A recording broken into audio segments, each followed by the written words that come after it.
नमस्कार, सुजस बुलेटिन में आपका स्वागत है। मैं हूं आपके साथ अश्विनी सरोही। एक नजर हेडलाइंस पर। मुख्यमंत्री ने भीषण बाढ़ से उत्तराखंड में उत्पन्न स्थिति के लिए दी 5 करोड़ रुपए की सहायता राशि। उत्तराखंड के मुख्यमंत्री को लिखा पत्र, संकट की घड़ी में दिया सहयोग का आश्वासन। मुख्यमंत्री के नेतृत्व में राज्य सरकार युवा वर्ग के कल्याण को समर्पित विश्वकर्मा युवा उद्यमी प्रोत्साहन योजना से युवाओं की उद्यमशीलता को मिलेगी नई राह। मुख्यमंत्री ने विप्र फाउंडेशन की ओर से निर्मित श्री परशुराम ज्ञान पीठ का किया उद्घाटन। कहा, राज्य सरकार किसान, महिला, गरीब और युवा के कल्याण के लिए प्रतिबद्ध। मुख्यमंत्री श्री भजनलाल शर्मा ने आज उत्तराखंड के मुख्यमंत्री श्री पुष्कर सिंह धामी को आपदा प्रभावित परिवारों को तत्काल राहत पहुंचाने एवं पुनर्वास कार्यों में सहयोग के लिए मुख्यमंत्री सहायता कोष से 5 करोड़ रुपए की राशि डीडी के जरिए भेजी है। इसके साथ ही श्री शर्मा ने श्री धामी से फोन पर बातचीत में कहा कि राजस्थान संकट की इस घड़ी में उत्तराखंड के साथ कंधे से कंधा मिलाकर खड़ा है। श्री शर्मा ने श्री धामी को लिखे पत्र में कहा कि उत्तराखंड में हाल ही में आई भीषण बाढ़ से उत्पन्न स्थिति एवं उससे हुई जनहानि के समाचार अत्यंत दुखद एवं व्यथित करने वाला है। उन्होंने उत्तराखंड के बाढ़ प्रभावित क्षेत्रों में जनजीवन जल्द सामान्य होने तथा पीड़ित परिवारों को संबल और धैर्य प्राप्त होने की प्रार्थना की। मुख्यमंत्री श्री भजनलाल शर्मा के नेतृत्व में राज्य सरकार युवाओं को स्वावलंबी बनाने और उनके सपनों को नई उड़ान देने के लिए प्रतिबद्धता के साथ कार्य कर रही है। अपनी विभिन्न योजनाओं और फैसलों से सरकार ये सुनिश्चित कर रही है कि युवा शक्ति को जीवन में आगे बढ़ने के लिए पर्याप्त अवसर, संसाधन और समर्थन उपलब्ध हों। अपनी इस नीति के तहत राज्य सरकार ने विश्वकर्मा युवा उद्यमी प्रोत्साहन योजना को मंजूरी दी है। 23 अगस्त 2025 को राज्य मंत्रिमंडल की बैठक में इस योजना का अनुमोदन किया गया। योजना का उद्देश्य युवाओं में स्वरोजगार की भावना को प्रोत्साहन करना तथा उनमें उद्यमशीलता को बढ़ावा देकर रोजगार सृजन की नई राह खोलना है। इससे युवा आत्मनिर्भर बनने के साथ ही अन्य लोगों को रोजगार प्रदाता भी बनेगा। विश्वकर्मा युवा उद्यमी प्रोत्साहन योजना के तहत 18 से 45 वर्ष आयु वर्ग के युवाओं को वित्तीय संस्थानों के माध्यम से कम ब्याज दर पर ऋण उपलब्ध कराया जाएगा, जिससे वे स्वयं का उद्यम स्थापित कर सकेंगे या पहले से स्थापित उद्यम का विस्तार, विविधीकरण या आधुनिकीकरण कर सकेंगे। योजना में अधिकतम 2 करोड़ रुपए तक के ऋण पर 8% तक ब्याज अनुदान दिया जाएगा। इससे युवा उद्यमियों की स्वरोजगार की राह में आने वाली वित्तीय बाधाएं दूर होंगी और वे नवाचार, गुणवत्ता और अपने व्यवसाय के विस्तार पर ध्यान केंद्रित कर पाएंगे। इस योजना को पूरी तरह समावेशी बनाते हुए राज्य सरकार ने इसमें विशेष प्रावधान किए हैं। महिला, अनुसूचित जाति, अनुसूचित जनजाति, दिव्यांग श्रेणी के उद्यमियों, ग्रामीण क्षेत्र में स्थापित उद्यम, कार्ड धारक बुनकर एवं शिल्पकारों को 1 करोड़ से अधिक और 2 करोड़ रुपए तक के ऋण पर 1% अतिरिक्त ब्याज अनुदान दिया जाएगा। इससे समाज के सभी वर्गों तक आत्मनिर्भर बनने के समान अवसरों की पहुंच सुनिश्चित हो सकेगी। मुख्यमंत्री श्री भजनलाल शर्मा ने कहा कि प्रधानमंत्री श्री नरेंद्र मोदी के मार्गदर्शन में हमारी सरकार सबका साथ, सबका विकास, सबका विश्वास और सबका प्रयास के सिद्धांत पर कार्य कर रही है।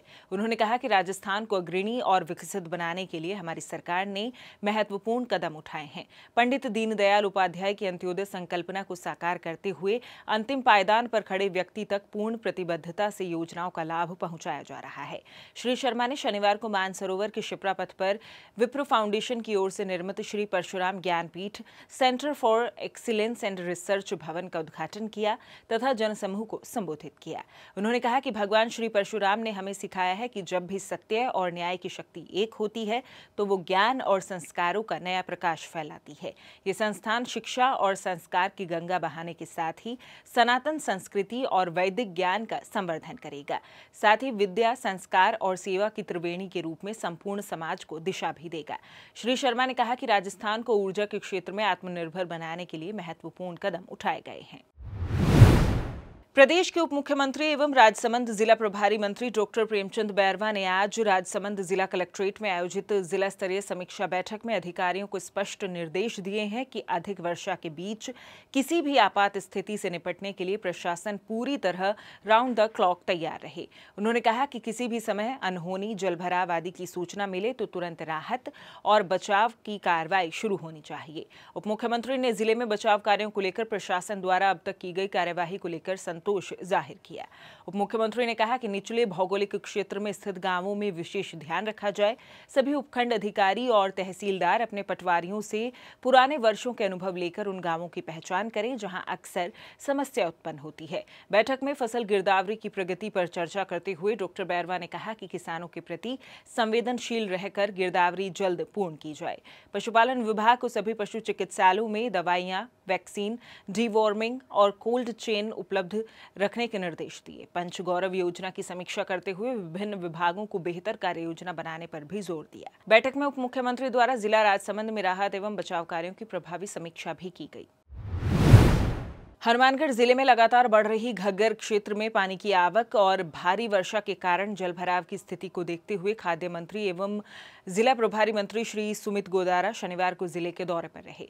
मंत्री ने हनुमानगढ़ कलेक्ट्रेट सभागार में अधिकारियों की बैठक लेकर आपदा प्रबंधन और राहत कार्यों की तैयारियों की समीक्षा की।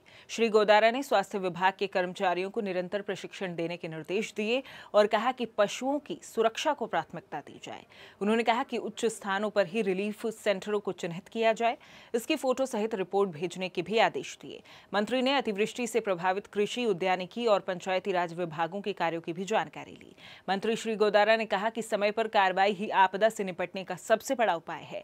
उन्होंने स्पष्ट निर्देश दिए कि किसी भी सूचना पर तुरंत बचाव कार्य शुरू किया जाए, क्योंकि 1 घंटे की देरी भी भारी पड़ सकती है। उन्होंने कहा कि राज्य सरकार के लिए आमजन की सुरक्षा ही सर्वोच्च प्राथमिकता है। इस वर्ष पूरे प्रदेश में भारी वर्षा हुई है। उन्होंने अधिकारियों को व्यवस्थाओं और तैयारियों को चाक चौबंद रखने के निर्देश दिए। रालसा द्वारा विशेष रूप से सक्षम बच्चों में विधिक जागृति पैदा करने के उद्देश्य से खेलकूद व अन्य गतिविधियों के लिए विधिक चेतना अभियान उड़ान 2.0 का शनिवार को सवाई मानसिंह स्टेडियम के इंडोर स्टेडियम में सर्वोच्च न्यायालय के न्यायाधिपति श्री जे.के. माहेश्वरी के मुख्य आतिथ्य में उद्घाटन हुआ। कार्यक्रम का शुभारंभ न्यायाधिपति के आगमन पर पुलिस बैंड के स्वागत व थीम सॉन्ग के साथ हुआ। इस दौरान अतिथियों द्वारा आकाश में गुब्बारे उड़ाए गए, वॉल ऑफ इंस्पिरेशन पर हस्ताक्षर भी किए गए। सभी खिलाड़ियों के पास जाकर उनका खेल देखा और उनका उत्साहवर्धन किया।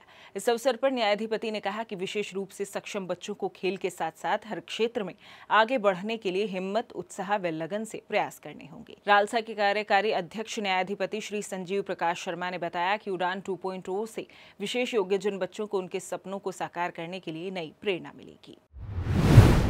और अब बात प्रदेश में मौसम के हाल की। राजस्थान के दैनिक मौसम की जानकारी कुछ इस प्रकार है। पिछले 24 घंटों के दौरान दक्षिण राजस्थान के जालौर, सिरोही, उदयपुर, सलूंबर जिलों में कुछ स्थानों पर भारी से अति भारी वर्षा और अजमेर, चित्तौड़गढ़, बाड़मेर, जोधपुर, पाली, राजसमंद जिलों में कुछ स्थानों पर भारी बारिश दर्ज की गई। राज्य में जालौर के सांचौर में सबसे अधिक बारिश 210 मिलीमीटर दर्ज की गई। दक्षिणी राजस्थान के ऊपर बना वेल मार्क लो WML तीव्र होकर अवदाब में बदल गया है। वह दक्षिणी पश्चिमी राजस्थान व आसपास के गुजरात के ऊपर बना हुआ है।